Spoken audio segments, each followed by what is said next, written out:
કેમ છો બાળકો? 11 સાયન્સ પાઠ ત્રીજો, એમાં આજનો ટોપિક છે રાસાયણિક ગુણધર્મોનું આવર્તી વલણ. આગળના બધા વિડીયોમાં બાળકો આપણે ભૌતિક ગુણધર્મો જેવા કે પરમાણુય ત્રિજ્યા, આયનીય ત્રિજ્યા, આયનીકરણ એન્થાલ્પી, ઇલેક્ટ્રોન પ્રાપ્તિ એન્થાલ્પી, વિદ્યુત ઋણતા વગેરે જેવા ગુણધર્મોની ચર્ચા કરી અને એનું આવર્તમાં જે રીતે વિચલન જોવા મળે છે એ વિચલન કેવું વિચલન જોવા મળે છે અને શા માટે વિચલન જોવા મળે છે, આ બે બાબતની આપણે ચર્ચા કરી. આ વિડીયોમાં આપણે સંયોજકતા એટલે કે એનું બીજું નામ છે ઓક્સિડેશન અવસ્થા. ઓક્સિડેશન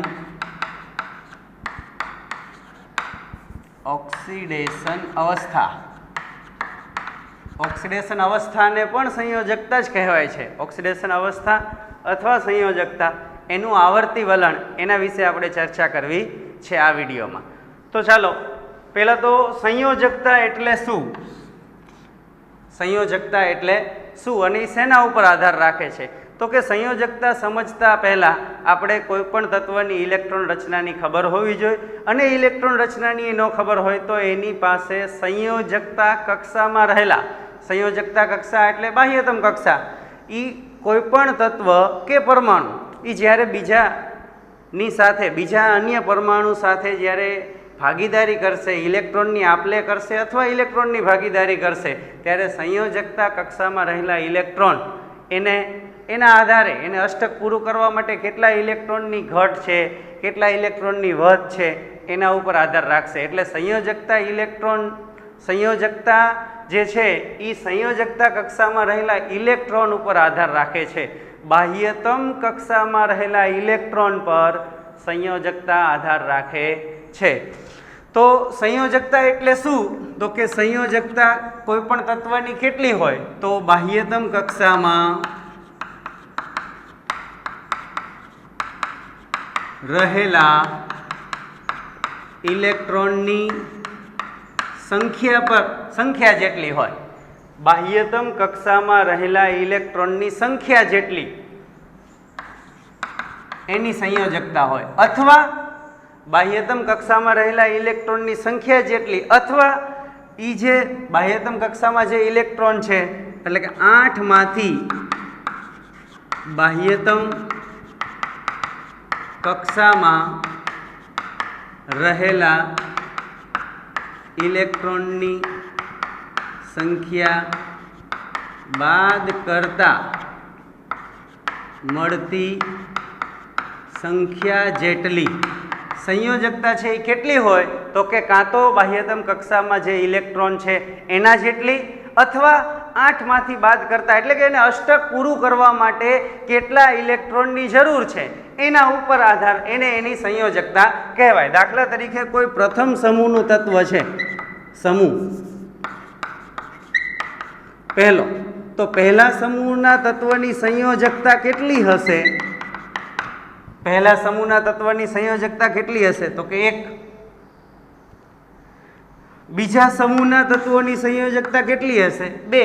એની બાહ્યતમ કક્ષામાં 2 ઇલેક્ટ્રોન હશે, સંયોજકતા કક્ષામાં 2 ઇલેક્ટ્રોન હશે.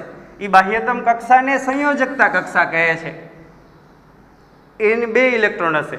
પછી હવે આપણે પ્રતિનિધિ સમૂહો, તમને એમ કે આપણે જે તત્વોની વાત કરવી છે, પ્રતિનિધિ સમૂહો, આપણે મુખ્યત્વે આ જે તત્વો આવર્તી વલણની કે કોઈ રાસાયણિક ગુણધર્મોની ચર્ચા કરશું આવર્તી વલણ માટે, તો કયા સમૂહને મુખ્યત્વે ધ્યાનમાં લેશું?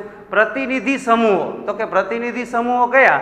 પહેલો, બીજો, 13, 14, 13 થી 18, પહેલો, બીજો અને 13 થી 18 આ જે સમૂહ છે એટલે કે S વિભાગના તત્વો અને P વિભાગના તત્વો, આને પ્રતિનિધિ સમૂહના તત્વો કહેવામાં આવે છે. બાકીના જે D વિભાગના અને F વિભાગના તત્વો જે છે એને પ્રતિનિધિ સમૂહના તત્વો ગણવામાં આવતા નથી. એટલે વધારેતર સંયોજનો કે જેનો આપણે અભ્યાસ કરવાનો છે એવા મુખ્યત્વે સંયોજનો આપણે આ પહેલો, બીજો અને 13 થી 18 સમૂહમાં વધુ જોવા મળે છે. બરાબર. એટલે પછી 13મો સમૂહ. હવે 13મા સમૂહ જે છે એટલે કે બોરોન સમૂહ,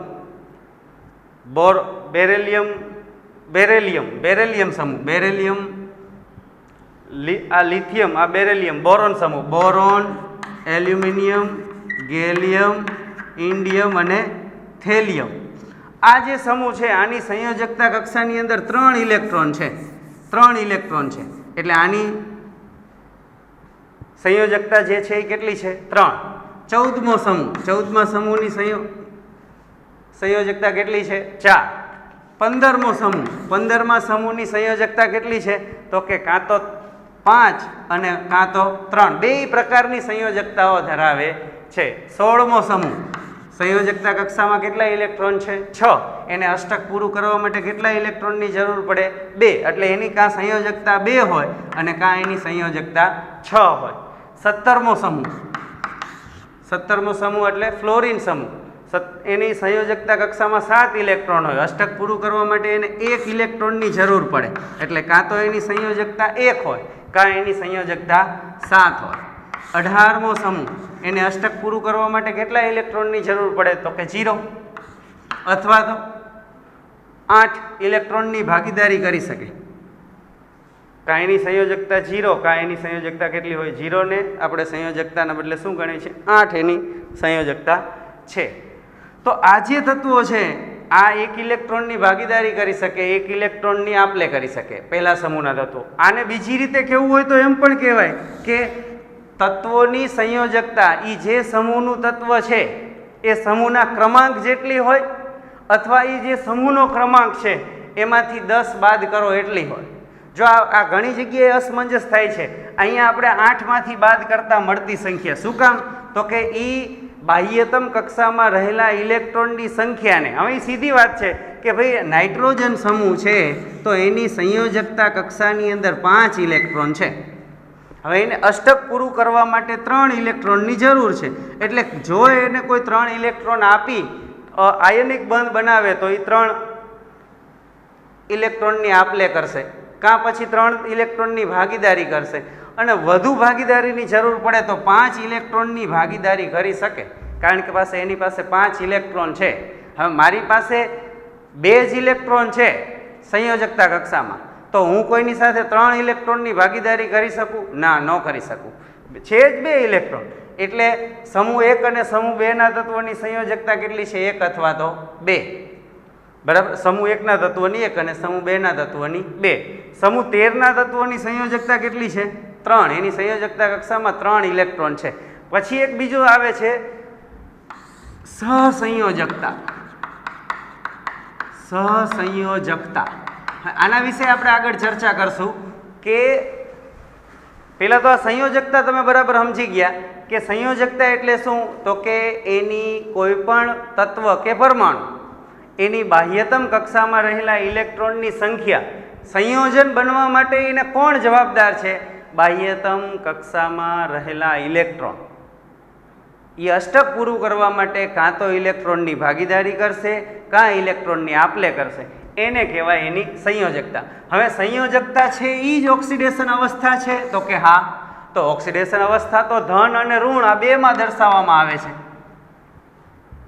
તો એ સંયોજકતાને વધુ વિસ્તૃત રીતે લખાયેલું વર્ણન છે. ઓક્સિડેશન અવસ્થા એ શું છે? સંયોજકતા. દાખલા તરીકે સમૂહ 1ના તત્વ છે, સમૂહ 1નું તત્વ, તો એની સંયોજકતા 1 છે, તો એને આપણે એમ પણ કહેવાય કે એની ઓક્સિડેશન અવસ્થા કેટલી છે? +1. હવે આ જે ઓક્સિડેશન અવસ્થા જે છે એ પ્લસ કે માઇનસ હશે એ શેના ઉપર આધાર રાખે છે? એ સંયોજન જે બન્યું છે એ સંયોજનમાં એ પરમાણુની સાથે બીજો કયો પરમાણુ જોડાયેલો છે એના ઉપર આધાર રાખે. એટલે સંયોજકતા 2 હોય તો એની ઓક્સિડેશન અવસ્થા +2 હોઈ શકે અને -2 હોઈ શકે. સંયોજકતા 3 હોય તો ઓક્સિડેશન અવસ્થા +3 હોઈ શકે અને -3 હોઈ શકે. સંયોજકતા 4 હોય એટલે એની ઓક્સિડેશન અવસ્થા છે એ +4 હોઈ શકે અને -4 હોઈ શકે. જેની બે પરમાણુ એકબીજા સાથે જોડાય તો જેની વિદ્યુત ઋણતા વધારે હોય એની ઓક્સિડેશન અવસ્થા ઋણ હોય અને જેની વિદ્યુત ઋણતા ઓછી હોય એની ઓક્સિડેશન અવસ્થા ધન ગણવામાં આવે છે. એટલે જો સંયોજકતા 5 હોય તો એ +5 પણ હોઈ શકે અને -5 પણ હોઈ શકે. સંયોજકતા એની 3 હોય તો એ ઓક્સિડેશન અવસ્થા +3 હોય ને -3 હોય. હવે એના વિશે આપણે ઓક્સિડેશન અવસ્થા વિશે વાત કરીએ. અહીંયા આપણને એક ઉદાહરણ તમારી બુકમાં જ આપેલું છે ઓક્સિડેશન અવસ્થા વિશે. હવે આપણે કીધું કે 16મો સમૂહ ઓક્સિજન, 16મો સમૂહ ઓક્સિજન એની ઓક્સિડેશન સંયોજકતા જે છે એ +6 છે ને 6 અને 2 આ બે પ્રકારની સંયોજકતા ધરાવે છે. બરાબર. હવે જોઈએ આપણે કે ઓક્સિજન જ્યારે OF2 ઓક્સો ફ્લોરાઇડ, આ સંયોજનનું નામ શું છે? Oxo fluoride. Oxo fluoride. આની અંદર ઓક્સિજનની ઓક્સિડેશન અવસ્થા +2 છે. ફ્લોરિનની ઓક્સિડેશન અવસ્થા જે છે એ -1 છે. હવે બીજું એક સંયોજન છે Na2O. આની અંદર ઓક્સિજનની ઓક્સિડેશન અવસ્થા -2 છે. ઓક્સિજનની ઓક્સિડેશન અવસ્થા શું છે? -2 છે. અહીંયા ઓક્સિજનની ઓક્સિડેશન અવસ્થા +2 છે. કેમ? તો કે ભાઈ ઓક્સિજન કરતાં ફ્લોરિન જે છે, ફ્લોરિનની વિદ્યુત ઋણતા વધારે છે. ફ્લોરિનની વિદ્યુત ઋણતા કેવી છે? વધારે છે. જેની વિદ્યુત ઋણતા વધુ હોય એ જે બંધના ઇલેક્ટ્રોન હશે એને પોતાની તરફ આકર્ષે. બંધના ઇલેક્ટ્રોન યુગ્મને આપણે વિદ્યુત ઋણતામાં છેલ્લે વાત કરી હતી કે વિદ્યુત ઋણતા એટલે શું? બંધના ઇલેક્ટ્રોન યુગ્મને આકર્ષવાની વૃત્તિની તીવ્રતા, એને શું કહેવાય? વિદ્યુત ઋણતા. તો આ જે ફ્લોરિન જે છે આવર્ત કોષ્ટકમાં પહેલો નંબર ફ્લોરિનનો વિદ્યુત ઋણતામાં, ફ્લોરિનનો નંબર કેટલામો? પહેલો. ઓક્સિજનનો બીજો વિદ્યુત ઋણતામાં, ઓક્સિજનનો બીજો નંબર છે. અમારા બોર્ડિંગમાં એક મારો મિત્ર હતો,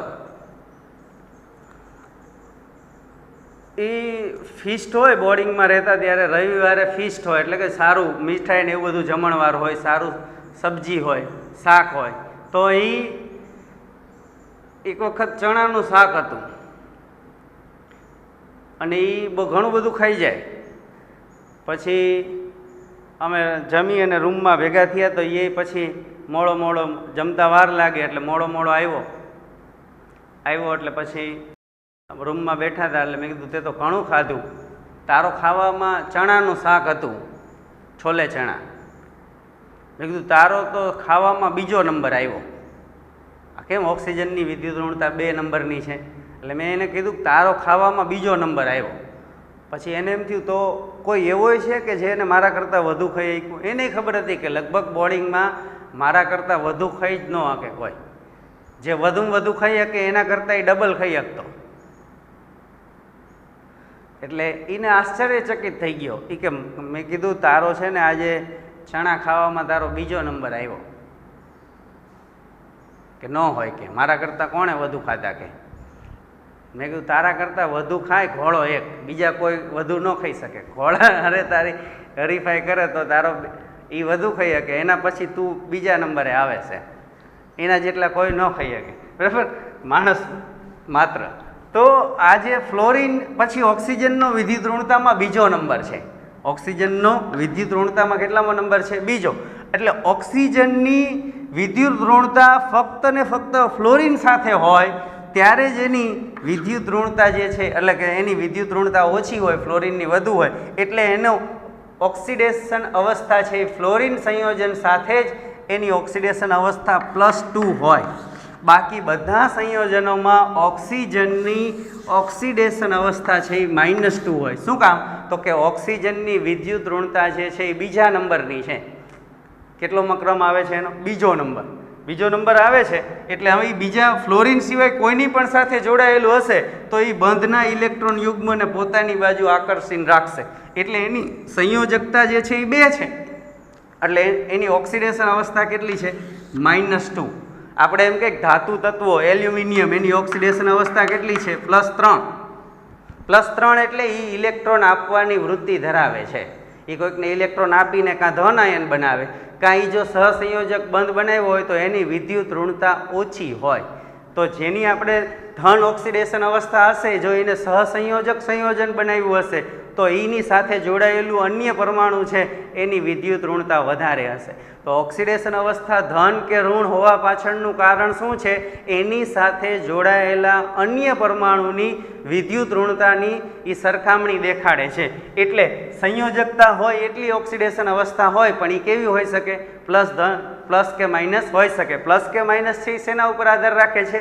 એની સાથે જોડાયેલા તત્વ ઉપર. સોડિયમની વિદ્યુત ઋણતા ઓછી છે, ઓક્સિજનની વિદ્યુત ઋણતા વધારે છે, એને 2 ઇલેક્ટ્રોનની આપલે કરી છે. સોડિયમ બે પરમાણુ છે, એક પરમાણુ 1 ઇલેક્ટ્રોન આપ્યો, બીજા પરમાણુએ 1 ઇલેક્ટ્રોન આપ્યો, 2 આયન બન્યા. ઓક્સિજનના એક પરમાણુએ 2 ઇલેક્ટ્રોન સ્વીકાર્યા, એટલે O-2 આપણે લખીએ છીએ. O શું લખીએ છીએ? -2. એની ઓક્સિડેશન અવસ્થા છે એ કેટલી છે? -2 છે. ઋણ આયન બન્યો છે, ઋણ આયન બન્યો છે. આ ધન આયન બન્યો છે. બરાબર. તો ધન આયનની ઓક્સિડેશન અવસ્થા ધન હોય, ઋણ આયનની ઓક્સિડેશન અવસ્થા ઋણ હોય. સહસંયોજક સંયોજન હોય એમાં ધન કે ઋણ આયન ન બને. સહસંયોજક સંયોજન હોય H2O, આમાં ધન કે ઋણ આયન ન બને. તો આમાં હાઇડ્રોજનની ઓક્સિડેશન અવસ્થા +1 છે, ઓક્સિજનની ઓક્સિડેશન અવસ્થા -2 છે. 2 હાઇડ્રોજન છે એટલે +1 એ +2 થઈ જાય. કોઈ પણ સંયોજન અને વીજભારની દ્રષ્ટિએ કેવું હોય? તટસ્થ હોય. બરાબર છે. તો આ જે છે એ તમે હવે તો સમજી ગયા છો. સંયોજકતા અને ઓક્સિડેશન અવસ્થા. સંયોજકતા એ શેના ઉપર આધાર રાખે છે? બાહ્યતમ કક્ષામાં રહેલા ઇલેક્ટ્રોનની સંખ્યા જેટલી હોય, અથવા તો 8માંથી બાહ્યતમ કક્ષામાં રહેલા ઇલેક્ટ્રોનની સંખ્યા બાદ કરતા મળતી સંખ્યા જેટલી હોય, એની સંયોજકતા જે છે એ આટલી હોઈ શકે.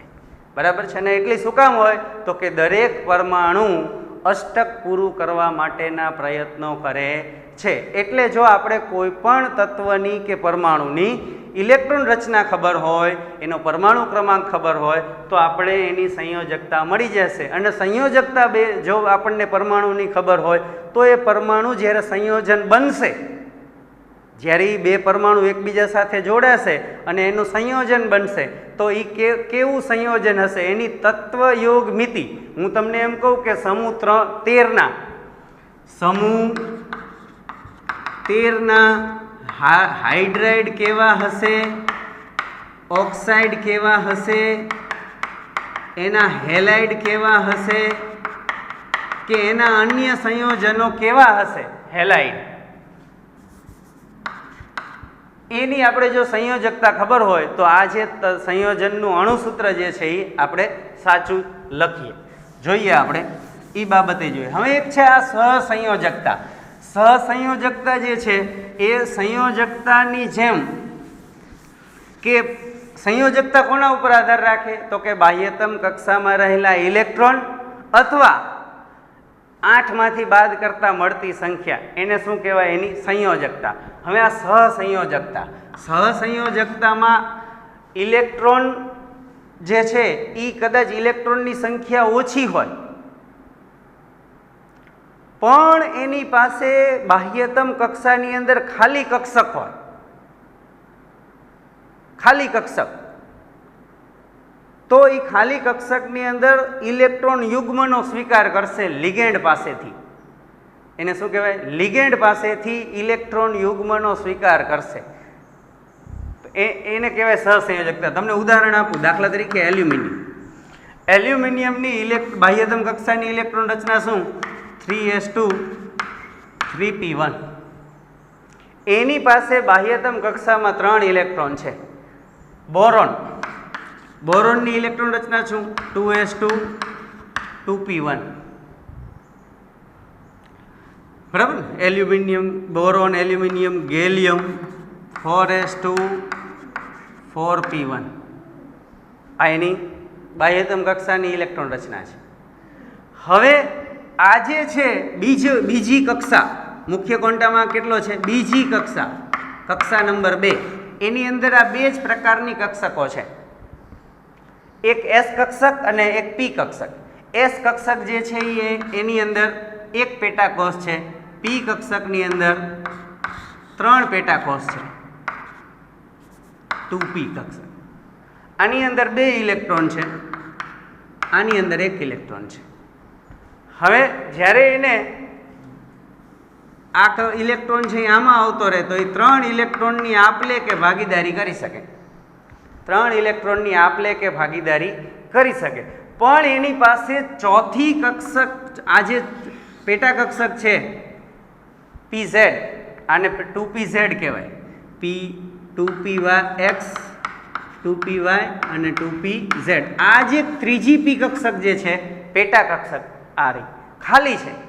તો આમાં કોઈક એવો પરમાણુ કે જેની પાસે અબંધકારક ઇલેક્ટ્રોન યુગ્મ, અબંધકારક ઇલેક્ટ્રોન યુગ્મ, એવા ઇલેક્ટ્રોન કે જેને બંધમાં ભાગ નથી લીધો, એવો ઇલેક્ટ્રોનનું એક જોડકું છે, 2 ઇલેક્ટ્રોનની પોતે આપે બંધમાં જેની જરૂર છે એવા. તો જ્યારે આપણે આગળ કીધું કે કાં ઇલેક્ટ્રોનની આપલે થાય ને કાં ઇલેક્ટ્રોનની ભાગીદારી થાય, પણ ક્યાંક એવું થાય કે ઇલેક્ટ્રોન બંધમાં જે જરૂરી 2 ઇલેક્ટ્રોન છે એ 2 ઇલેક્ટ્રોન કોઈ એક જ પરમાણુ આપવા તૈયાર થાય, કાં કોઈ એક સંયોજન આપવા તૈયાર થાય. દાખલા તરીકે હું તમને એમ કહું કે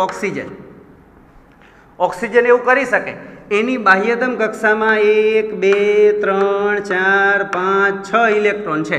હવે જ્યારે કોઈની સાથે ભાગીદારી કરશે તો આ એક ઇલેક્ટ્રોન ભાગીદારીમાં વાપરો, આ એક ઇલેક્ટ્રોન એને ભાગીદારીમાં વાપરો બંધ બનાવવા માટે. અહીંયા અષ્ટક પૂરું થઈ ગયું એને અહીંયા એક ભાગીદારી કરી, અહીંયા એક ભાગીદારી કરી. હવે અહીંયા એની પાસે 2 અબંધકારક ઇલેક્ટ્રોન યુગ્મો, આ એક યુગ્મ અને આ બીજું યુગ્મ, આને કહેવાય અબંધકારક ઇલેક્ટ્રોન યુગ્મ. તો જે પરમાણુ કે સંયોજન એની પાસે આવું અબંધકારક, જેને બંધમાં ભાગ નથી લીધું એવી ઇલેક્ટ્રોનની જોડી હોય તો એ કોઈકને આવું ઇલેક્ટ્રોન યુગ્મ આપી શકે. તો એ શું કરી શકે? કોઈકને આવું ઇલેક્ટ્રોન યુગ્મ આપી શકે. તો આ જે છે એ આમાં ઇલેક્ટ્રોન યુગ્મ આપી અને જોડાય તો એવા બંધને કેવો બંધ કહેવાય? સંવર્ગ સહસંયોજક. સંવર્ગ સહસંયોજક બંધ. આપણે આગળ 2 બંધની વાત કરી, આયનિક બંધ કા સહસંયોજક બંધ. તો આને શું કહેવાય? સંવર્ગ સહસંયોજક બંધ. અને આ જે સંયોજકતા છે આ સંયોજકતાને કહેવાય સહસંયોજકતા. એને શું કહેવાય? સહસંયોજકતા.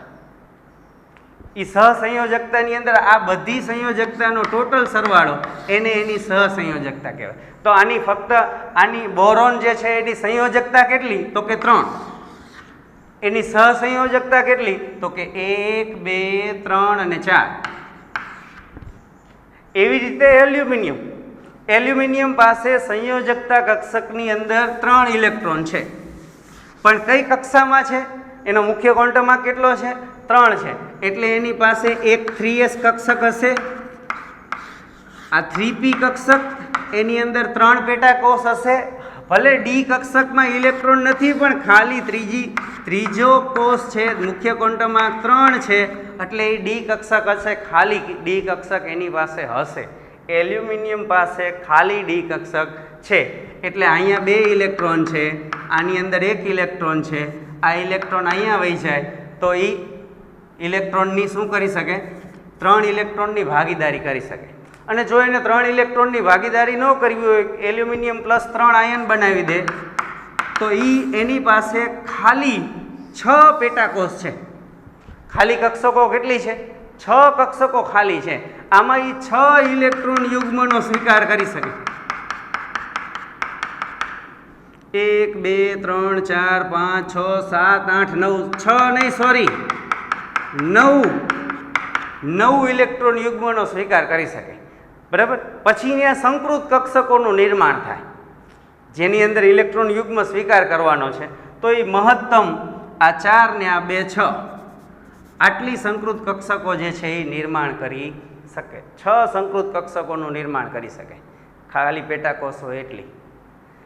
એટલે બંધ બનવા માટે આયનિક કે સહસંયોજક બંધ બનવો હોય તો કાં તો ઇલેક્ટ્રોનની આપલે થવી જોઈએ, કાં ઇલેક્ટ્રોનની ભાગીદારી થવી જોઈએ.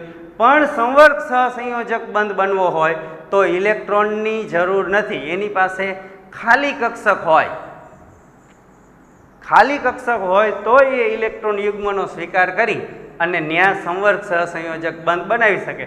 અને જે ઇલેક્ટ્રોન યુગ્મનું દાન કરે, ઇલેક્ટ્રોન યુગ્મનું દાન કરે, ઇલેક્ટ્રોન યુગ્મનું જે દાન કરી શકે એને કહેવાય લિગેન્ડ.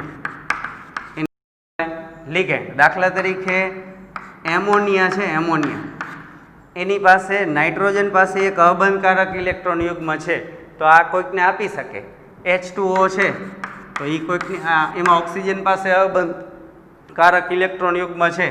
ક્લોરીનનો ઋણ આયન હોય ક્લોરાઇડ, તો એની પાસે 3 અબંધકારક ઇલેક્ટ્રોન યુગ્મ છે, એમાંથી એક ઇલેક્ટ્રોન યુગ્મ આપી શકે.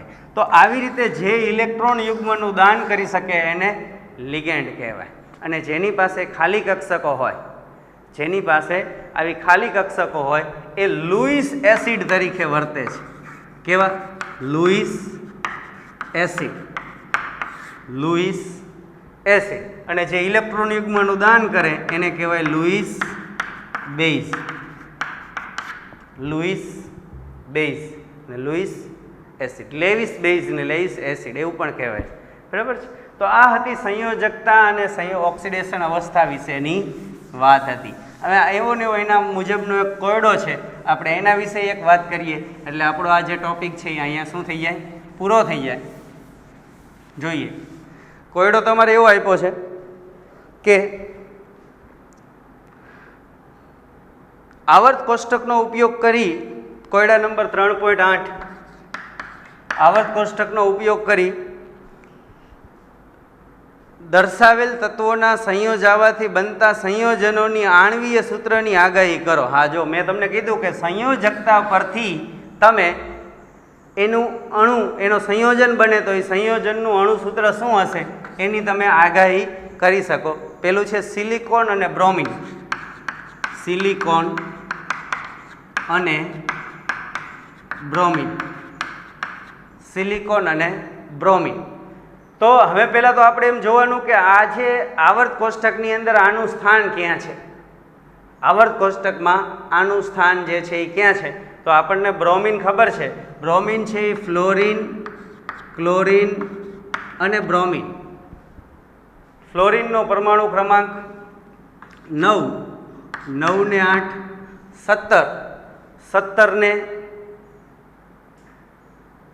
18, 17 ને 18, 17 દુ 34 ને 1 35. બરાબર. તો આનો પરમાણુ ક્રમાંક છે 35. પણ એ કયા સમૂહમાં છે? 17મા સમૂહમાં છે. 17મો સમૂહ હોય એટલે એની સંયોજકતા કેટલી હોય? કાં તો 1 હોય અને કાં એની સંયોજકતા 7 હોય. એટલે કે આની બાહ્યતમ કક્ષાની ઇલેક્ટ્રોન રચના શું હોય? NS, આ 17મા સમૂહના તત્વોની NS2NP5. હવે આ બીજો આવર્ત, આ ત્રીજો આવર્ત અને આ ચોથો આવર્ત, એટલે બ્રોમિનની બાહ્યતમ કક્ષાની ઇલેક્ટ્રોન રચના થાય 4s2 4p5. હવે એને અષ્ટક પૂરું કરવું હોય તો એક ઇલેક્ટ્રોનની જરૂર પડે. એ એક ઇલેક્ટ્રોન સ્વીકારી અને બ્રોમાઇડ નામનો ઋણ આયન બનાવે. એટલે કે એની સંયોજકતા છે એ કેટલી છે?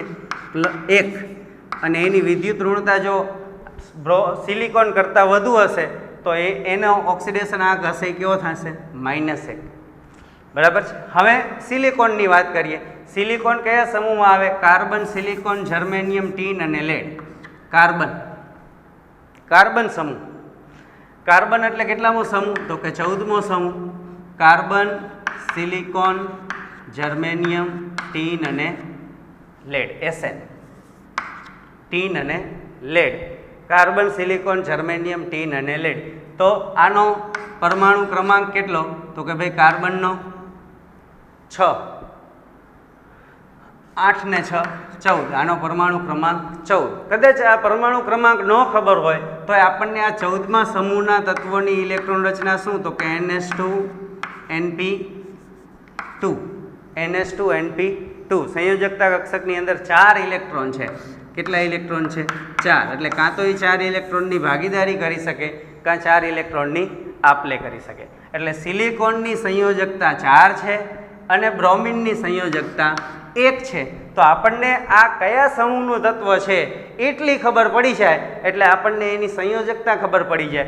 સિલિકોનની સંયોજકતા 4 છે અને બ્રોમિનની સંયોજકતા 1 છે. બ્રોમિનની સંયોજકતા કેટલી છે?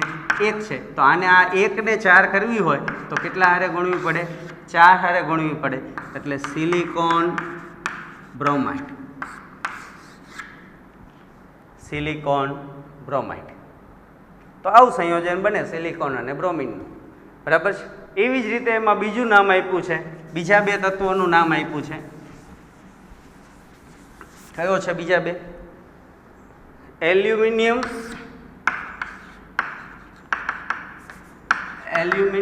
અને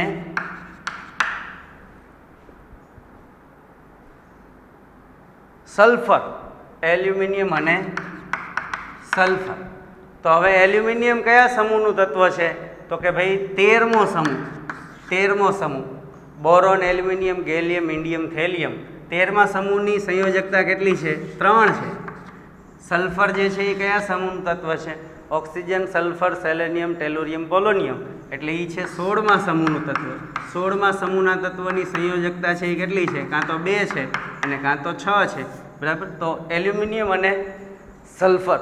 એલ્યુમિનિયમની સંયોજકતા 3 છે, સલ્ફરની સંયોજકતા 2 છે. સલ્ફરની વિદ્યુત ઋણતા, જેમ તમે ડાવર્તમાં ડાબી બાજુ જાઓ એમ વિદ્યુત ઋણતા વધે છે. એટલે આ જે છે એલ્યુમિનિયમ સલ્ફર, આને 2 વડે ગુણવો પડશે, આને 3 વડે ગુણવા પડશે. એટલે Al2S3 એલ્યુમિનિયમ સલ્ફાઇડ. આપણને એની સંયોજકતા ખબર હોય તો એ સંયોજકતાના આધારે બંધમાં કેટલા ઇલેક્ટ્રોન ભાગ લેશે? તો કે ભાઈ આમાં 3 ઇલેક્ટ્રોન ભાગ લેશે, આમાં 2 ઇલેક્ટ્રોન ભાગ લેશે. તો આના 2 પરમાણુ થાય એટલે 6 થઈ જાય, અને આના 3 પરમાણુ થાય એટલે 6 થઈ જાય. તો 6 ઇલેક્ટ્રોનની ભાગીદારી થઈ જાય તો એનું સંયોજન છે Al2S3. આવું સંયોજન બને. તો આ જે સંયોજકતા છે એના પરથી આપણે કોઈ 2 પરમાણુઓ એકબીજા સાથે જોડાય તો એ કેવું સંયોજન બનાવે એની આપણે વાત કરી શકીએ. તો આ હતી સંયોજકતા વિશેની વાત.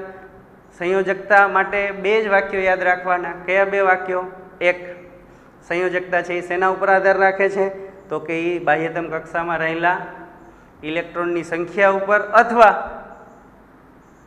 8માંથી એ ઇલેક્ટ્રોનની સંખ્યા બાદ કરો અને જે સંખ્યા મળે, એટલે કે કેટલા ઇલેક્ટ્રોન મેળવે તો અષ્ટક પૂરું થાય. સીધી વાત છે.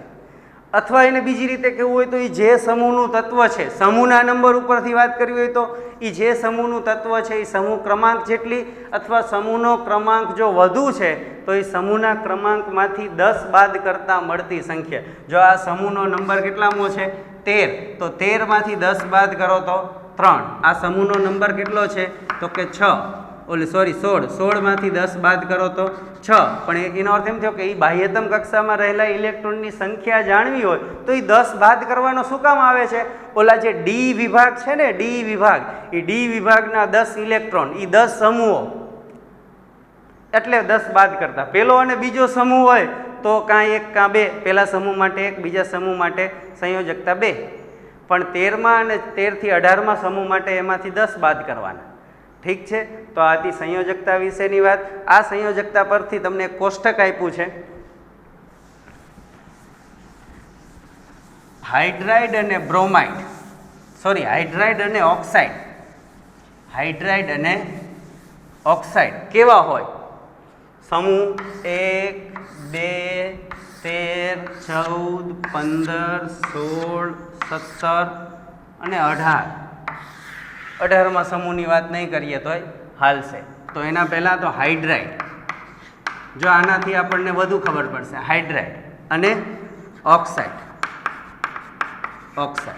બરાબર. તમારે પાના નંબર 90 ઉપર, પાઠ્યપુસ્તકમાં પાના નંબર 90 ઉપર કોષ્ટક આપેલું છે.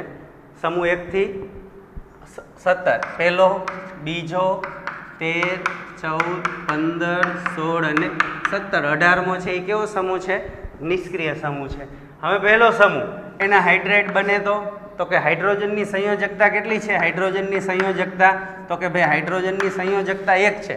પહેલા સમૂહના તત્વોની સંયોજકતા 1 છે.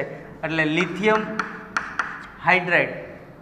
લિથિયમની સંયોજકતા 1, હાઇડ્રોજનની 1. લિથિયમ હાઇડ્રાઇડ બનાવે તો lithium, sodium, potassium, rubidium, caesium, આ બધાના હાઇડ્રાઇડ છે એ આને એમ કહેવાય MH પ્રકારના હાઇડ્રાઇડ બનાવે. કેવા? એમ એટલે આ મેટલ અને એચ, એમ એચ પ્રકારના હાઇડ્રેટ બનાવે. સમૂહ બેના તત્વોની સંયોજકતા 2, હાઇડ્રોજનની સંયોજકતા 1. એટલે સમૂહ બેના તત્વો જો હાઇડ્રેટ બનાવે તો beryllium hydride BH2, magnesium hydride MgH2, beryllium, magnesium, calcium, strontium, barium આવા હાઇડ્રેટ બનાવે. એટલે આ જે છે સમૂહ બેના તત્વો MH2 પ્રકારના હાઇડ્રેટ બનાવે. સમૂહ 13ના તત્વોની સંયોજકતા છે 3. તો એ કેવા હાઇડ્રેટ બનાવે? Boron BH3, aluminium AlH3, gallium GaH3, indium InH3 આવા હાઇડ્રેટ બનાવે. આપણે સમૂહમાં પછી જે નિષ્ક્રિય યુગ્મ અસર, આ એક શબ્દ છે, નિષ્ક્રિય યુગ્મ અસર. આ શબ્દ છે એ પછી આપણે અહીંયા જે વિસંગતતા છે એ આપણે સમૂહની ચર્ચા કરશું, એમાં આપણે એના વિશે વિસ્તૃત અભ્યાસ કરશું, નિષ્ક્રિય યુગ્મ અસર વિશે. ચાલો, એના પછી 14મો સમૂહ. 14મા સમૂહની સંયોજકતા છે 4, હાઇડ્રોજનની સંયોજકતા 1. એટલે એની સાથે હાઇડ્રોજન બનાવે. દાખલા તરીકે કાર્બન BH4, અણુ જાણીતું અણુસૂત્ર મિથેન. કાર્બન પછી silicon SiH4, silicon hydrate. Germanium GeH4, germanium hydrate. એના પછી નાઇટ્રોજન સમૂહ, એની સંયોજકતા છે 5 અને 3. એટલે 3 ઇલેક્ટ્રોન યુગ્મનો સ્વીકાર કરશે, 3 ઇલેક્ટ્રોનની ભાગીદારી કરશે. એટલે NH3, PH3, આર્સેનિક AsH3 આવા હાઇડ્રેટ. એટલે કે NH3 પ્રકારના ને EH3 પ્રકારના હાઇડ્રેટ બનાવે. એવું કે આને એલિમેન્ટ કહેવાય. આમાં ધાતુ અધાતુ બે છે. આમાં ખાલી આપણે મેટલ હતા એટલે MH2 કે MH1 પ્રકારના હાઇડ્રેટ બનાવે. આની અંદર EH3, EH4 પાછા આર્ય EH3 પ્રકારના હાઇડ્રેટ બનાવે. હવે પાણી, 16મો સમૂહ. 16મા સમૂહમાં એની સંયોજકતા કેટલી છે? 2. બાહ્યતમ કક્ષામાં કેટલા ઇલેક્ટ્રોન છે? 6. કાં તો 6 ઇલેક્ટ્રોનની ભાગીદારી કરી શકે, પણ નાનું કદ છે એટલે 2 ઇલેક્ટ્રોન સ્વીકારી 2 ઇલેક્ટ્રોનની ભાગીદારી કરી. અને આની આ જે 16મા સમૂહની વિદ્યુત ઋણતા વધુ છે. જો નાઇટ્રોજનની હાઇડ્રોજનની વિદ્યુત ઋણતા લગભગ સરખી છે, બરાબર, વધુ છે એટલે H2O. એટલે આને લખાય આમ H2E પ્રકારના હાઇડ્રેટ બનાવે. Oxygen, sulphur, hydrogen sulphide, hydrogen oxide પાણી, oxygen, sulphur, selenium, tellurium, polonium આવા હાઇડ્રેટ. પછી 17મો સમૂહ, એની સંયોજકતા કેટલી છે? 1. એક સંયોજકતા છે એટલે HF, HCl, HBr, HI. તો આપણને હાઇડ્રોજનની સંયોજકતા ખબર હતી અને સમૂહના દરેક તત્વોની સંયોજકતા ખબર હતી. તો એના હાઇડ્રેટ કેવા હોય એની આપણે આગાહી કરી શકીએ. બધા તત્વોના હાઇડ્રેટ સમૂહ 1 થી તે પ્રતિનિધિ સમૂહ, આ જે પહેલો, બીજો, 13, 14, 15, 16, 17 સમૂહ જે છે, આ સમૂહને કેવા સમૂહ કહેવાય છે? પ્રતિનિધિ સમૂહ કહેવાય છે. હવે એના ઓક્સાઇડ, ઓક્સિજનની સંયોજકતા કેટલી છે? તો કે 2. હવે પહેલા સમૂહના તત્વ સાથે ઓક્સાઇડ બનાવતા હોય તો કેવા બનાવે? પહેલા સમૂહના તત્વોની સંયોજકતા 1 છે એટલે lithium Li2O, lithium oxide, Na2O, K2O, Rb2O આવા ઓક્સાઇડ બનાવે. Lithium oxide, sodium oxide, potassium oxide. જો એ બીજા સમૂહના તત્વો સાથે ઓક્સાઇડ બનાવે તો બીજા સમૂહના તત્વોની સંયોજકતા 2, ઓક્સિજનની સંયોજકતા 2 એટલે beryllium oxide, magnesium oxide MgO, calcium oxide CaO, strontium oxide આવા ઓક્સાઇડ બનાવે.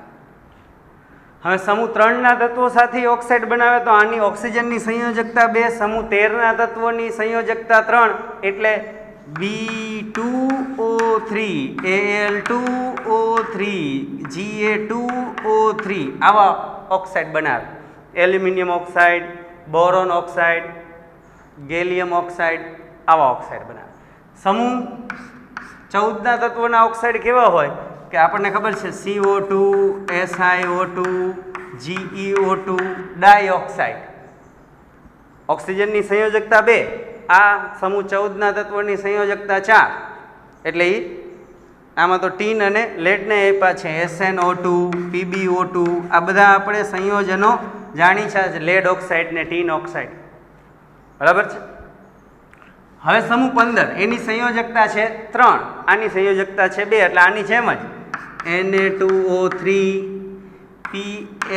P2O3. હવે આ જે સંયોજન છે એની અંદર દ્વિઅણુ 2 અણુ હોય, P2O3 ના 2 અણુ હોય એટલે P4O6 થઈ જાય. P4O6, As2O3 arsenic antimony, Sb2O3 arsenic antimony અને બિસ્મથ Bi2O3. હવે એના પેન્ટોક્સાઇડ બનાવે. આપણે કીધું કે આની સંયોજકતા જે છે એ 5 છે. અહીંયા નિષ્ક્રિય આપણે એનો વધુ આ સમૂહનો અભ્યાસ કરશું ત્યારે એ પેન્ટોક્સાઇડ બનાવે છે, એટલે કે એની સંયોજકતા કક્ષામાં 5 ઇલેક્ટ્રોન છે, એટલે એ 5 ઇલેક્ટ્રોનની ભાગીદારી કરી શકે. એટલે N2O5, P2O5 જે છે એ દ્વિઅણુ થઈ જાય એટલે P4O10 ફોસ્ફરસ. આને કહેવાય ફોસ્ફરસ પેન્ટોક્સાઇડ, આને કહેવાય ફોસ્ફરસ ટ્રાયોક્સાઇડ. લખાય P4O6 પણ કહેવાય ફોસ્ફરસ ટ્રાયોક્સાઇડ. ફોસ્ફરસ ટ્રાયોક્સાઇડના 2 અણુ જોડાયેલા હોય એટલે P4O6 લખાય, પણ બોલાય શું? Phosphorus trioxide. અને આને કહેવાય ફોસ્ફરસ પેન્ટોક્સાઇડ. Al2O5 આવા પેન્ટોક્સાઇડ પણ બનાવે છે. પાણીમાં આ જે છે અહીંયા આપણે ઓક્સિજન એની સંયોજકતા આમ ઓઝોન બનાવે એક. બરાબર. ત્યાંથી તો ઓક્સિજન એ આ જે ઓઝોન છે ને એ આપણે કેમ આ સલ્ફર છે, સલ્ફરની સંયોજકતા કેટલી છે તો કે 2, અને આની ઓક્સિજનની સંયોજકતા છે 2 એટલે SO. પણ અહીંયા સલ્ફરની કઈ સંયોજકતા ઉપયોગમાં લેવાય? 6, એટલે આની 6 એટલે SiOSO3. સલ્ફરની સંયોજકતા 2 છે અને સલ્ફરની સંયોજકતા 6 છે, તો SO કરતાં SO3 વાળો ઓક્સાઇડ જે છે એ વધુ સ્થાયી છે. Sulphur trioxide. બરાબર. Selenium trioxide,